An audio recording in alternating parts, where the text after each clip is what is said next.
The phone call from Oklahoma City came early in the evening of April 6. It was from Gary's son Scott. Scott, the bearer of earth-shattering news, his grandson Garrett Denton had been struck by a car and was in the hospital. Scott disclosing the circumstances. Garrett's dog, having discovered a way out from their backyard, the 12-year-old boy scurrying the neighborhood, searching for his pet. His father Chris, concerned about Garrett's absence, knowing the circumstances, started a neighborhood search in his car, discovering Garrett addressing May Avenue, a 4-lane thoroughfare east of the residence. Stopping, blinking the headlights from across the road, letting Garrett know he was present. The boy recognizing his dad's car and in haste started across May Avenue. The 12-year-old struck by an oncoming car, Chris having to witness the harrowing event. The father of firefighter and EMT immediately going to his son's aid. Scott, continuing on the phone, sounding very despondent, telling his dad that Garrett's prognosis wasn't good. Gary, after receiving the call, an optimist throughout his life, having no idea of the severity of Garrett's accident, but having hope, not wanting to accept its consequences, received another call from his eldest son Scott later that night. Garrett's injuries were pernicious, his grandson having passed from this earthly life. A meaningful shock resonated, a hollowness within prevailing, discovering a heartfelt remorse never felt before. His immediate feeling was one of tears and emptiness, a shattering, the acceptance that his grandson was no more.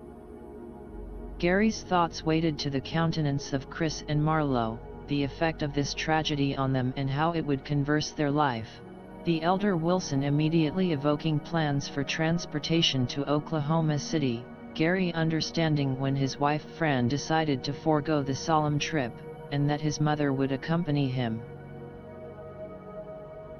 The California flight arriving at Will Rogers World Airport, Gary's son Scott awaiting their arrival.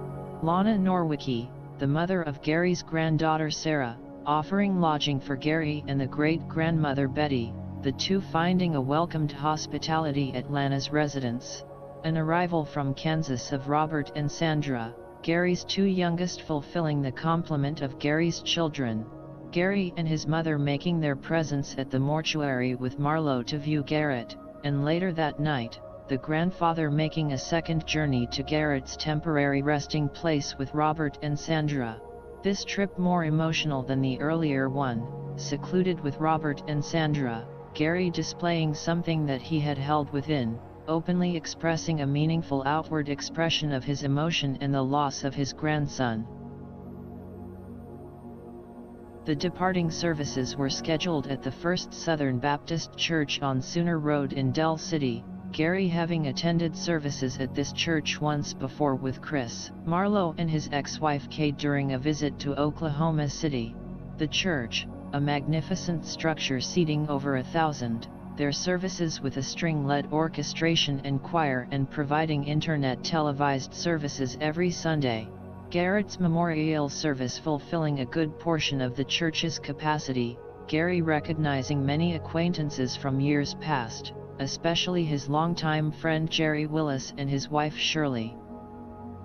The service concluded, a long-line police escorted progression proceeding to Rest Haven Cemetery on Southwest 104th. It was a typical Oklahoma City spring day, the blustering wind gusting out of the south, the canopy for the service, not very stabilized, flapping in the wind, making many uncomfortable. But Gary surmising that it was a reflection and tribute to the energy of his grandson. Seated with Marlo's mother, the grandfather providing a lap for granddaughter Allison during the wind-driven ceremony, an inner despondency prevailing, but the imminence of Allison gave life a meaning. Gary having adulation for his daughter and Chris, maintaining an efficacy of composure. Those present bearing witness to the family's tragic loss, and conscious of the abrupt change it would make in the couple's life. Gary was impressed with the steward of Chris, his amazing posture, considering what he bore witness to, the accident, the rendering of aid, inwardly not accepting the acumen, but outwardly having to accept the outcome. Gary, comprehending the heartfelt tragedy, would remain with Chris forever, but recognizing Chris and Marlowe's stature through this event as a testimonial to their strength and fortitude. The return to California was a solemn process, Gary accepting God's orchestration for life, but sometimes questioning its reasoning, especially when someone at such a young age and promising future is tragically released from these earthly bonds and summoned to be an angel in heaven.